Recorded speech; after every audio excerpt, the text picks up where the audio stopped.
Tak mau, tak mau. Tak mau. Tak mau. Dah ya. Tengok. Fokus ya, fokus. Tubuh manusia terdiri dari 70% kandungan air. Selama ini kita tidak pernah menyadarinya. Kita sering menganggap bahwa air putih biasa yang kita minum adalah untuk memenuhi rasa haus semata. Tetapi air putih biasa tidak bisa melindungi dan menjaga tubuh dari berbagai macam gangguan penyakit. Oleh karena itu, kita membutuhkan air minum yang sehat dan memiliki kemampuan sebagai antioksidan untuk mencegah kerusakan sel dan organ tubuh kita dari serangan radikal bebas atau racun. Air minum yang sehat dan berfungsi sebagai antioksidan adalah air hidrogen.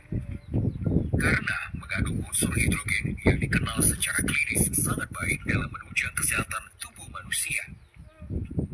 Ada beberapa mata air yang dikenal sebagai air ajaib karena dipercaya mampu membantu menyembuhkan banyak penyakit seperti air Zam-Zam dari Mekah, air Lourdes dari Prancis, air Hunza dari Himalaya, air Hita dari Yosui dari Jepang, air Telakote dari Meksiko, dan air Nordenau dari Jerman. Hasil penelitian para ahli kesehatan menyimpulkan bahwa air ajaib mengandung hidrogen aktif yang sangat banyak. Lebih dari 1.000 penelitian dan literatur di Jepang menyebutkan bahwa air hidrogen dapat membantu kesembuhan lebih dari 170 macam penyakit.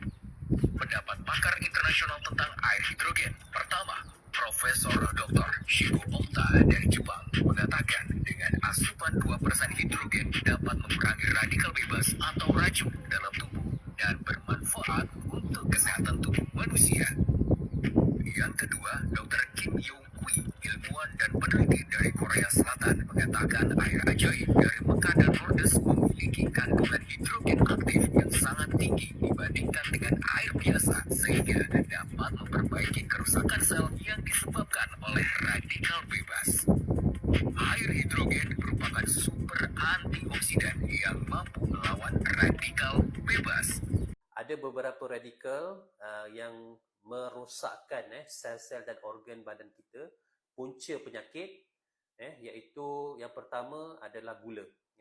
So gula ni merupakan satu radikal yang sangat-sangat jahatlah dalam badan kita, 95%. Kita ni berpunca sakit ni ataupun sel-sel kita rosak adalah berpunca daripada gula.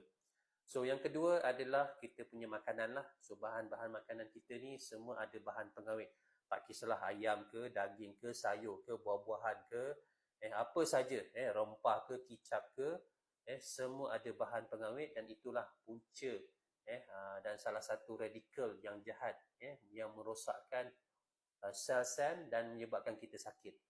Yang ketiga radikal yang seterusnya adalah kita punya handphone, kita punya tablet, itu merupakan salah satu radioaktif yang juga merosakkan kita punya sel-sel.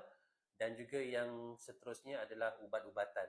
So ubat-ubatan ni kebanyakan dia diperbuat daripada bahan-bahan sintetik dan dia juga akan merosakkan sel-sel, terutamanya sel organ seperti buah pinggang, seperti sel jantung dan macam-macam lagi. So macam mana kita nak flush, macam mana kita nak buang punca-punca radikal yang jahat ni. So radikal ni macam kita boleh kategorikan sebagai macam binatang anai-anai. Bila anai-anai tu bila pergi kepada kayu, kayu tu dia akan makan sikit demi sikit. Sama juga dengan fungsi radikal ni, iaitu dia sikit demi sikit akan merosakkan sel-sel organ kita.